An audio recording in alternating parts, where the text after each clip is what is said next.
Good morning. आज ये हम अल्कोहल को कंटिन्यू करते हुए लेक्चर 14 शुरू कर रहे हैं और इसमें जो हमने लास्ट क्लासेस में पढ़ रखा है ये एसिडिक हाइड्रोजन पढ़ लिया था डिटेल से। इलेक्ट्रोफिलिक सब्स्टिट्यूशन हमने शुरू किया था। इसका एक रिएक्शन हम कर चुके थे, ब्रोमिनेशन।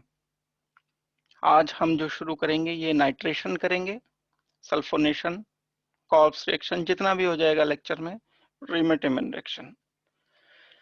उसके बाद इसमें हमें डिस्कस करना है reduction of phenol with zinc dust and फिर उसके लास्ट में हम करेंगे डिस्टिंक्शन, अल्कोहल में, कार्बोक्सिलिक एसिड में एंड फिनॉल में डिस्टिंक्शन हम सबसे आखिरी में करेंगे डिस्कस।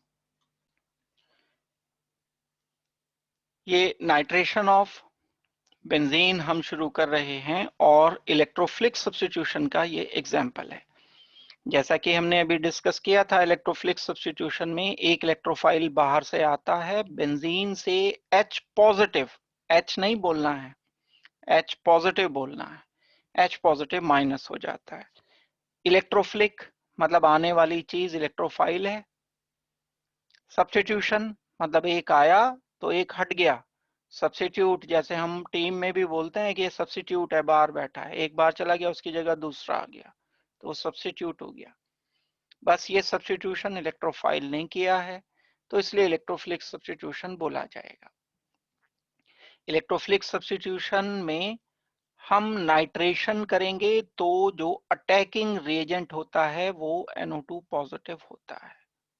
कहां से आएगा ये NO2 पॉजिटिव? ऐसा तो है नहीं कि हमने ये बॉटल ली और बॉटल में NO2 पॉजिटिव रखे हुए हैं पहले से बने बनाए, रेडीमेड कहीं मार्केट में मिलते हैं, जाओ एक पैकेट NO2 का ले आओ पॉजिटिव का और उसे फिनॉल से रिएक्शन कर दो। नहीं, ये तो एज रिएजेंट है, इंस्टेंटेनियसली थोड़े से टाइम के लिए बनता है, साथ के साथ कंज्यूम हो जाता है। तो हम एक टेस्ट ट्यूब में फिनॉल ले रहे हैं और ये तो मिलता नहीं हमें, ये बनाना पड़ेगा, साथ के साथ बनाएंगे और साथ के साथ हम इसे कंज्यूम करेंगे। इसको कैसे बनाएंगे ये क्वेश्चन होता है। जो HNO3 होता है वो बहुत सारे मेथड से NO2 पॉजिटिव बना सकता है। जब हम HNO3 में बाहर से एसिड ऐड करते हैं, सल्फ्यूरिक एसिड मान लो कॉन्सेंट्रेटेड H2SO4 ऐड कर दिया, तब NO2 पॉजिटिव बन जाता है, साथ में वाटर बन जाता है एंड HSO4 नेगेटिव बन जाता है। ये बड़ा इंपॉर्टेंट रिएक्शन है एक, जो मैं सामने ये लिख रहा हूं। अच्छा, थोड़ी देर के लिए जो अल्कोहल के प्रोटोनेशन थे वो इमेजिन करो। ऑर्गेनिक में यही होता है, स्विच बहुत होती हैं चीजें इधर से उधर। अल्कोहल पढ़ते थे हम, इसमें एसिड ऐड कर देते थे तो क्या होता था, प्रोटोनेशन हो जाता था OH का, प्रोटोनेटेड अल्कोहल बन जाता था ROH2 पॉजिटिव। पॉजिटिव होकर के ये हट गया, R पॉजिटिव बन गया। कार्बोकेटायन बनाने का तरीका था एग्जैक्टली यहाँ भी वही काम किया गया। ये इसे पूरे को आप कुछ देखो ही मत, हो सकता है R हो, ये हो सकता है NO2 है, तो ये OH है। प्रोटोनेशन किया हमने यहाँ इसका, प्रोटोनेशन करने पर NO2 OH2 पॉजिटिव बन गया। फिर हमने इससे इसको हटा दिया, क्या प्रोड्यूस हुआ, NO2 पॉजिटिव बन गया। तो जब हम नाइट्रिक एसिड में सल्फ्यूरिक एसिड मिक्स कर देते हैं तब NO2 पॉजिटिव बन जाता है। यानी इस मिक्सचर को, sulphuric acid and nitric acid के मिक्सचर को मैं इलेक्ट्रोफिलिक सब्स्टिट्यूशन के लिए इस्तेमाल कर सकता हूं। कैसे? बेंजीन लिया मैंने, बेंजीन ले रहा हूं मैं, फिनॉल नहीं। फिनॉल की अलग बात है। फिनॉल होता तो OH होता, यहां बेंजीन लिया मैंने, इसको रिएक्शन किया HNO3 प्लस H2SO4 से, ये दोनों ने मिक्स होके बहुत सारी चीजें बनाई। उसमें हमारे काम की भी एक चीज थी, वो थी NO2 पॉजिटिव। ये इधर आ गया, यहां से H हट गया, क्या बन गया, नाइट्रोबेंजीन बन गया। दो स्टेप को मैंने इकट्ठे लिखा है एक साथ। पहले NO2 पॉजिटिव आएगा, कुछ बनेगा इंटरमीडिएट, फिर उस इंटरमीडिएट से H पॉजिटिव माइनस करेंगे। यही इलेक्ट्रोफिलिक सब्स्टिट्यूशन है। अब OH रिएक्शन तो हमें इसके करने हैं, इसके रिएक्शन करने हैं तो बेंजीन रिंग की रिएक्टिविटी पर इस OH का कुछ इफेक्ट पड़ता है। ये OH बेंजीन की रिएक्टिविटी को बढ़ा देता है, काफी बढ़ा देता है। क्लास 1 में आपने कुछ डायरेक्टिंग इफेक्ट पढ़े होंगे कहीं। बेंजीन की अपनी एक ओरिजिनल बेंजीन, प्योर बेंजीन की अपनी एक रिएक्टिविटी है कुछ, उस रिएक्टिविटी पर बाहर से आने वाले ग्रुप का इफेक्ट पड़ जाता है। भाई जैसे एग्जाम्पल के लिए आप पढ़ रहे हो, अपनी पढ़ाई चल रही है, कमरे में बैठ के, कोई नहीं है कमरे में, आप पढ़ रहे हो, बाहर से क्रॉस होते होते मम्मी या पापा में से एक आके यहाँ आके खड़े हो गए, यहाँ कुछ चेंज आ जाएगा एकदम पढ़ाई में, कुछ ना कुछ चेंज आ सकता है, चांस है। अगर सब कुछ रियल नहीं चल रहा था तो यहाँ एकदम चेंज आ जाता है, सचमुच में पढ़ाई शुरू हो जाती है या जो भी कुछ है। तो इस बाहर से आने वाले ग्रुप का ये बेंजीन था, इसकी अपनी एक रिएक्टिविटी थी, चल रही थी, जो भी कुछ थी वो एक्स मान ली हमने।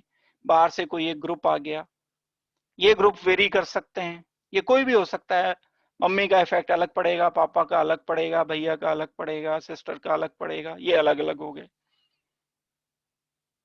तो अब इस आने वाले ग्रुप ने इस बेंजीन रिंग की रिएक्टिविटी को चेंज कर दिया, इसको हम नाम देते हैं डायरेक्टिंग इफेक्ट। वही जो आपने डायरेक्टिंग इफेक्ट पढ़ रखे हैं। मैं CH3 ग्रुप लगाता हूं, उसका अलग इफेक्ट पड़ता है, OH लगाऊंगा मैं तो अलग इफेक्ट पड़ेगा। ये जो OH है ये बेंजीन रिंग की रिएक्टिविटी को बहुत बढ़ा देता है। कारण भी है उसका, मैं अभी फिलहाल डिटेल में नहीं जाऊंगा, इसको कभी डिटेल से डिस्कस कर दूंगा। OH का लोन पेयर रेजोनेंस करता है बेंजीन से, रेजोनेंस करने से इस बेंजीन पर नेगेटिव चार्ज काफी ज्यादा बढ़ जाता है। अब नेगेटिव चार्ज अगर यहाँ बढ़ गया तो ये तो इलेक्ट्रोफाइल के लिए बड़ी अच्छी बात है, खुशखबरी है इसके लिए। तो E पॉजिटिव तो जल्दी से कूद के जाएगा, यहाँ पर रिएक्टिविटी तो बड़ी तेज हो गई, बड़ी ज्यादा हो गई, बढ़ गई रिएक्टिविटी। हाईली रिएक्टिव होता है फिनॉल फॉर इलेक्ट्रोफिलिक सब्स्टिट्यूशन। मेरी बात पे ध्यान देना, मैंने हाईली रिएक्टिव के साथ क्लॉज लगाया है एक। हाईली रिएक्टिव का मतलब ये नहीं है, HBr ने रिएक्शन नहीं किया था अभी थोड़ी देर पहले कि आप कहने लगो अल्कोहल तो उससे तो ज्यादा रिएक्टिव होना चाहिए, फिर HBr से रिएक्शन देना चाहिए, हमने बोल दिया था क्रॉस नहीं। हम कह रहे हैं हाईली रिएक्टिव होता है इलेक्ट्रोफिलिक सब्स्टिट्यूशन के लिए, हर एक रिएक्शन के लिए नहीं। फिनॉल बहुत ज्यादा रिएक्टिव होने की वजह से अगर ये NO2 पॉजिटिव बहुत कम है तो भी रिएक्शन दे देता है।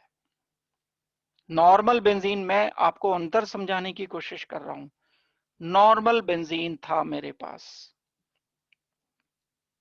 ये नॉर्मल बेंजीन HNO3 से रिएक्शन कराना चाहते हो तो आपको सल्फ्यूरिक एसिड भी ऐड करना पड़ेगा, आपको हीट भी करना पड़ेगा नाइट्रेशन करने के लिए, क्योंकि बेंजीन रिंग रिएक्टिव नहीं है। लेकिन फिनॉल अब OH की प्रेजेंस इस बेंजीन रिंग को हाईली रिएक्टिव बना देती है।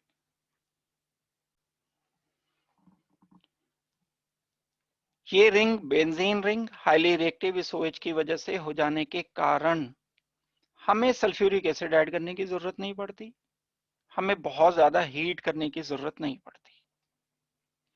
नाइट्रिक एसिड काम कर जाता है अकेला, सेल्फ आयोनाइजेशन भी दे सकता है भाई सल्फ्यूरिक एसिड, इसीलिए तो ले रहे थे कि ये एसिड था, इसका प्रोटोनेशन करके सेल्फ आयोनाइजेशन भी हो जाता है नाइट्रिक एसिड में। यहां लिख रहा हूं मैं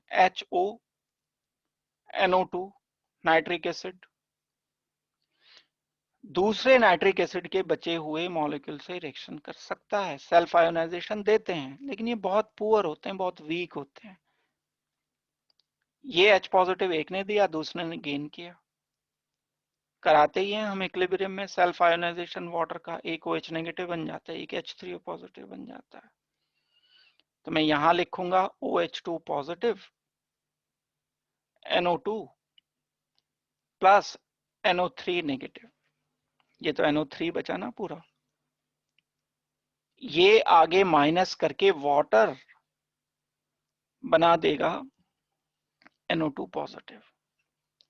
तो जब मैं दो HNO3 को आपस में सेल्फ आयोनाइजेशन सोचते हुए रिएक्शन कराता हूं तो एक मॉलिक्यूल NO2 पॉजिटिव, एक NO3 नेगेटिव, एक वाटर अवेलेबल होते हैं, लेकिन ये बहुत कम होते हैं। बेंजीन जैसे किसी बहुत कम इनर्ट पर रिएक्शन नहीं कर पाते, ये फिनॉल जैसे हाईली रिएक्टिव पर रिएक्शन कर जाते हैं। तो ये अंतर भी है कि benzene normal dilute nitric acid से कोई खास नाइट्रेशन नहीं देता, लेकिन फिनॉल डाइल्यूट नाइट्रिक एसिड के साथ रिएक्शन दे देता है, क्योंकि फिनॉल का जो बेंजीन रिंग है खुद OH नेगेटिव की प्रेजेंस की वजह से ज्यादा रिएक्टिव होता है। तो ये रीजंस अगर आपने सीख लिए तो रीजन पर ही बेस्ड क्वेश्चन आपको कंपटीशन में मिलते हैं। बोर्ड में तो इतनी कोई टेंशन नहीं लेता है। बोर्ड में तो सीधे सीधे आपका आया कि डाइल्यूट नाइट्रिक एसिड लिया तो क्या बना, कॉन्सेंट्रेटेड लिया तो क्या बना, बस आंसर बता दो हमें, तो हमें ज्यादा कुछ सोचने की जरूरत नहीं है। इसीलिए चीजें लगता है ऐसा, वहां फीलिंग ये आती है कि हमें याद करनी पड़ रही है, और डायरेक्ट बिना समझे अगर करोगे तो याद तो करनी भी पड़ेंगी। बात है भी करेक्ट, करनी भी पड़ती है। तो मैं नाइट्रेशन अगर फिनॉल का कंसीडर करता हूं तो नाइट्रेशन फिनॉल का आसान है। एक बात, उसका रीजन आपको पता चल गया, OH नेगेटिव, OH की प्रेजेंस की वजह से आसान है। OH की वजह से, रेजोनेंस होने की वजह से, बेंजीन रिंग पर नेगेटिव चार्ज काफी ज्यादा आने की वजह से वीक इलेक्ट्रोफाइल भी अब तेजी से इससे रिएक्शन कर जाता है, जिसकी वजह से ये आसानी से इलेक्ट्रोफिलिक सब्स्टिट्यूशन रिएक्शन दे देते हैं। इसीलिए फिनॉल के इलेक्ट्रोफिलिक सब्स्टिट्यूशन रिएक्शन काफी इंपॉर्टेंट होते हैं। तो अब कंडीशन फिर भी मैं चेंज कर देता हूं, नाइट्रिक एसिड की मैं अलग अलग कंडीशन ले लेता हूं। एक तो मैं बहुत डाइल्यूट नाइट्रिक एसिड सेलेक्ट करता हूं, बिल्कुल कोल्ड कंडीशन में, बहुत नॉर्मल टेम्परेचर लेकर या उससे भी कम टेम्परेचर लेकर। एक कंडीशन में ये ले सकता हूं कि नाइट्रिक एसिड लेकर और उसके साथ मैं टेम्परेचर एलिवेटेड कर दूं, यानी रिएजेंट भी मैं बहुत रिएक्टिव कर दूं। तो फिनॉल के नाइट्रेशन कैटेगराइज किए जाते हैं दो तरह से। एक मैंने HNO3 लिया, बिल्कुल डाइल्यूटेड, वाटर मिला हुआ है, रिएक्टिविटी बहुत कम है इसकी, और रूम टेम्परेचर पर ये लिया गया, यानी इसमें टेम्परेचर नहीं बढ़ाया, रिएक्टिविटी को नॉर्मलाइज ही रखा। लेकिन दूसरी तरफ फिनॉल, क्योंकि बेंजीन रिंग फिनॉल का रिएक्टिव है, इसलिए ये रिएक्शन हो जाएगा। अगर इस फिनॉल की जगह मैं सिर्फ बेंजीन लेता तो ये dilute nitric acid room temperature पर रिएक्शन फिर नहीं कर पाता। फिर भी जब ये रिएक्शन होता है तो हमें प्रोडक्ट मिलते हैं, एक OH, एक NO2 ऑर्थो पोजीशन पर, ऑर्थो नाइट्रोफिनॉल, प्लस दूसरा मुझे मिल जाएगा पैरा नाइट्रोफिनॉल, क्योंकि OH group ortho para directing है तो आएंगे तो ये इसी पोजीशन पर। सेकंड एक केस हम ले सकते हैं, इस HNO3 को हम एजिटेट कर दें, ज्यादा NO2 पॉजिटिव ऐड करें, और उसके लिए मैं टेम्परेचर भी इंक्रीज कर सकता हूं, और उसके लिए मैं इसमें सल्फ्यूरिक एसिड भी ऐड कर सकता हूं, H2SO4 एंड हीट करने पर यहां मुझे जो मिल जाएगा, अब प्रोडक्ट, ये तो पहले से रिएक्टिव था, हमने ये भी बहुत रिएक्टिव ले लिए, मतलब क्या हुआ, रिएक्शन तो बड़ा तेज हो जाएगा अभी। और ऑर्थो एंड पैरा सारी पोजीशन पर जहां जहां आ सकते हैं, सारी पोजीशन से मतलब ये है NO2 ग्रुप आ जाए। यहां तो आ ही नहीं सकता मेटा, क्योंकि इसका कारण है, ये समझो इस गहराई को कि क्यों नहीं आ सकता NO2 मेटा पर। जब मैं रेजोनेंस करूंगा तो नेगेटिव चार्ज तो यहां आएगा ना ऑर्थो पर, ऑर्थो पर नेगेटिव आ गया, ठीक है, OH एंड पॉजिटिव हो गया। फिर ये नेगेटिव चार्ज ने रेजोनेंस किया, तो मेटा पर नेगेटिव नहीं आया, पैरा पर आया। तो नेगेटिव चार्ज या तो ऑर्थो पर आया, या पैरा पर आया, या फिर दूसरे वाले ऑर्थो पर आया। नेगेटिव चार्ज अगर इन पोजीशंस पर आ रहा है तो इन्हीं पोजीशन पर इलेक्ट्रोफाइल की, भाई यहां नेगेटिव है, यहां नेगेटिव है, यहां नेगेटिव है, अलग अलग स्ट्रक्चर में रेजोनेंस जब सारे लिखोगे तो ई पॉजिटिव के लिए तो आने की जगह यही बचती है, यही बचती है, या यही बचती है, और तो कोई नहीं बचती है। That's why we are saying OH group is ortho and para director. इस बात का भी हमें आंसर मिल गया कि ऑर्थो पैरा पर ही क्यों आ रहे हैं। हाँ, वो बात एक अलग है कि ऑर्थो पे अलग आ गया, पैरा पे अलग आ गया, या हमने अगर ये बहुत ज्यादा रिएक्टिविटी वाला रिएजेंट लिया, HNO3 हीट भी कर दिया, इसको सल्फ्यूरिक एसिड भी मिला दिया, बहुत सारे NO2 पॉजिटिव बना दिए, तो अब ऑर्थो भी एंड पैरा भी, क्योंकि तीनों नेगेटिव हैं, तीनों पोजीशन पर NO2 आ जाएगा। ये बड़ा एक काम का इंपॉर्टेंट कंपाउंड होता है, इसको बोलते हैं हम ट्राई नाइट्रोफिनॉल, TNP। TNT नहीं, ट्राई नाइट्रोटोलिन भी होता है, एक बड़ा खतरनाक मटेरियल है, हाईली एक्सप्लोसिव होता है। तो TNT एक अलग चीज है, कमर्शियल नेम उसका TNT ही है। ये TNP है, ट्राइनाइट्रोफिनॉल। ट्राइनाइट्रोफिनॉल जो बनता है ये बहुत स्ट्रॉन्ग एसिड है, फिनॉल भी एसिड है। आपको याद करनी होगी एक बात, जब AH है और ये H अपना लूज करता है, A नेगेटिव बनाता है, प्लस H पॉजिटिव बनाता है, तो A नेगेटिव जितना ज्यादा स्टेबल होगा उतना ही ज्यादा ये एसिडिक होगा। अब मेरे पास फिनॉल हुआ करता था, ये फिनॉल, इसमें से मैंने H हटा दिया, नेगेटिव बना, ये रेजोनेंस कर रहा है, स्टेबल है, that's why it is acid. लेकिन अब मैंने 3 NO2 लगा दिए, H हटाया, ये नेगेटिव चार्ज रेजोनेंस तो कर ही रहा है, ये रेजोनेंस होता होता NO2 तक भी पहुंच जाता है, इस NO2 तक भी पहुंच जाता है, इस NO2 तक भी रेजोनेंस पहुंच जाता है। Moreover, these NO2 groups are strong electron withdrawing group। अपनी तरफ A पर अगर मैं कोई इलेक्ट्रॉन withdrawing ग्रुप लगा देता था तो इसकी स्टेबिलिटी बढ़ जाती थी।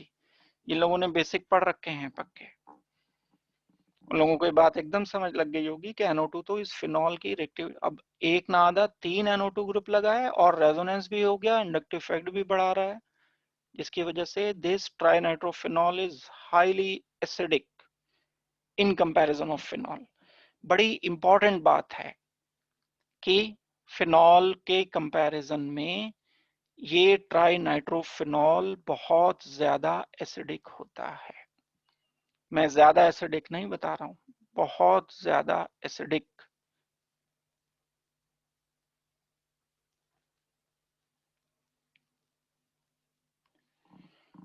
ये एक ऑर्डर आपके लिए काम का हो गया, आगे जब हम क्वेश्चंस करेंगे तो इसको दोबारा से देखेंगे।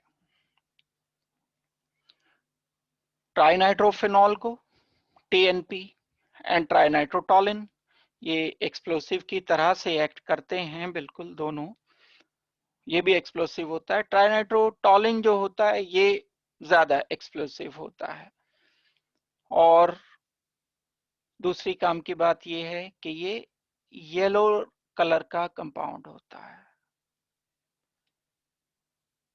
तीसरी बात यह है इसका कमर्शियल नेम पिक्रिक एसिड होता है।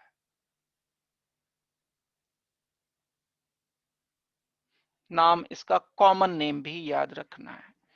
ट्राइनाइट्रोफिनॉल तो हो ही गया एक नाम इसका, एक नाम इसका आपको पिक्रिक एसिड भी याद रखना है। सारी बात को अगर मैं समराइज करूं तो 2 ही लाइनें निकलेंगी, 3 लाइनें। फिनॉल को डाइल्यूट नाइट्रिक एसिड से रूम टेम्परेचर पर रिएक्शन करने से ऑर्थो पैरा नाइट्रोफिनॉल बनते हैं, ऑर्थो एंड पैरा नाइट्रोफिनॉल बनते हैं, एक बात। दूसरी बात, जब हम फिनॉल को कॉन्संट्रेटेड नाइट्रिक एसिड के साथ हाई टेम्परेचर पर सल्फ्यूरिक एसिड की प्रेजेंस में रिएक्शन करते हैं तो पिक्रिक एसिड बनता है, जो कि स्ट्रॉन्ग एसिड भी है और एक्सप्लोसिव भी है। इस पर आ जाते हैं। अभी हम थोड़ी देर पहले क्या कर रहे थे? ब्रोमिनेशन। जब मैंने फिनॉल का ब्रोमिनेशन किया था तो और डाइल्यूट कंडीशन में, यानी कार्बन डाइसल्फाइड में, ये दो कंपाउंड बता दिए थे। यहां पर लिख दिया था OH, यहां पर लिख दिया था Br। हमने इसको बोल दिया था स्टेरिक हिंड्रेंस है। स्टेरिक हिंड्रेंस की वजह से ये कम बन रहा था, माइनर लिखा था इसको, ये मेजर लिख दिया था। अब ऐसा थोड़ी है बस जो चीज एक जगह लग गई सब जगह लगी गई। मैंने अभी बताया अलग अलग चीजों के अलग अलग इफेक्ट पड़ते हैं। यहाँ ये OH एंड NO2 ठीक है, स्टेरिक हिंड्रेंस है, वो बात अपनी जगह करेक्ट है, बिल्कुल कोई मना नहीं कर रहा है, उसको रिपेल कर रहा है। लेकिन स्टेरिक हिंड्रेंस की वजह से क्या होना चाहिए? इसको दूर भगाना चाहिए, ये कम बनना चाहिए। लेकिन एक और फिनोमिनन हो रहा है जिस पर हमने ध्यान नहीं दिया अभी तक, और वो फिनोमिनन है, यहां लिख रहा हूं मैं, इस OH के साथ ये NO2 ग्रुप बनाएगा एक हाइड्रोजन बॉन्ड, जिसे मैं नाम दूंगा इंट्रामोलिकुलर हाइड्रोजन बॉन्ड।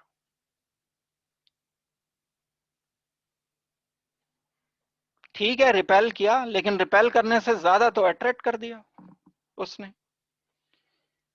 रिपल्शन है स्टेरिक हिंड्रेंस की वजह से, और लेकिन अट्रैक्शन भी है, कोई एक अट्रैक्शन भी है। दो चीजें हो गई अब अपोजिट, अट्रैक्शन ज्यादा है, रिपल्शन कम है। कोई दोस्त है, मित्र है आपका, आपके पास आ रहा है लेकिन वो आपको पसंद नहीं है, ठीक है, रिपल्शन है आपका उससे, लेकिन उसके आने से आपको मेजर फायदा हो रहा है। तो आपको कुछ चीजें पर्टेन करनी पड़ेंगी, आपको जस्ट फेनिंग करनी, शो करनी पड़ेगी कि आ जाओ जी, बड़े अच्छे हो आप, आओ बैठो, मन में कुछ भी हो। तो रिपल्शन है अपनी जगह OH का एंड स्टेरिक हिंड्रेंस से, लेकिन हाइड्रोजन बॉन्डिंग की वजह से कोई अट्रैक्शन है, कोई बात ऐसी है बीच में जिससे फायदा मिल रहा है इस OH को। हाइड्रोजन बॉन्डिंग की वजह से स्टेबिलिटी बढ़ जाती है, तो यहाँ रिवर्स रिजल्ट मिलते हैं, ये मेजर यहाँ ये मिलता है, यहाँ पर ये माइनर होता है। ब्रोमिनेशन में ऑर्थो प्रोडक्ट माइनर होते हैं। नाइट्रेशन करते हो, यहाँ तो कोई इशू ही नहीं है, यहाँ तो सब पोजीशन ऑक्युपाइड हो गई, यहाँ तो वो इशू ही नहीं रहा। यहाँ तो इफेक्ट ही अलग है, बाहर से इतनी पंपिंग हो रही है NO2 पॉजिटिव की कि हमें वो देखना ही नहीं है। स्टेरिक हिंड्रेंस की बात तो तब होगी जब कम बन रहे हैं, NO2 कम आ रहे हैं बेंजीन रिंग में। तो ऑर्थो ब्रोमोफिनॉल माइनर बनता है, लेकिन ऑर्थो नाइट्रोफिनॉल मेजर बनता है, क्योंकि ऑर्थो नाइट्रोफिनॉल के स्टेरिक हिंड्रेंस तो ठीक है लेकिन एक additional interaction OH and NO2 group का हो जाता है, जिसे हम कहते हैं कि ये हाइड्रोजन बॉन्डिंग है। हाइड्रोजन बॉन्डिंग की वजह से ऑर्थो नाइट्रोफिनॉल मेजर प्रोडक्ट बन रहा होता है। ये बात अब मैंने अपनी तरफ से ये रिएक्शन कर दिया पूरा। समरी अगर आपको करनी है तो मैं इसको एक बार फिर से समराइज कर रहा हूं रिएक्शन को। इलेक्ट्रोफिलिक सब्स्टिट्यूशन रिएक्शन है। नाइट्रेशन में ये क्वेश्चन आपसे पूछा जाता है, what is attacking reagent attacking electrophile in nitration, that is NO2 positive. मैंने भी बीच में बताया भी कि बनता कैसे है, HNO3 से प्रोटोनेशन करके ये बन जाता है। हम डाइल्यूट नाइट्रिक एसिड लेकर ये रिएक्शन करते हैं, ऑर्थो एंड पैरा बनेगा और ऑर्थो प्रोडक्ट मेजर मिलेगा। मेजर का रीजन हाइड्रोजन बॉन्डिंग। कौन सी hydrogen bonding? Intramolecular, intra within the molecule. Hydrogen bonding ये भी है जो एक मॉलिक्यूल में, दूसरा बाहर से डिफरेंट मॉलिक्यूल था उसमें हो गई। दिस इज इंटरमॉलिकुलर, जैसे हम कहते हैं इंटरनेशनल, दो डिफरेंट के बीच में, with in the molecule, intra molecule, बाहर से कोई मॉलिक्यूल नहीं आया, ये आपस की हाइड्रोजन बॉन्डिंग है इसकी, इंट्रा मॉलिक्यूलर।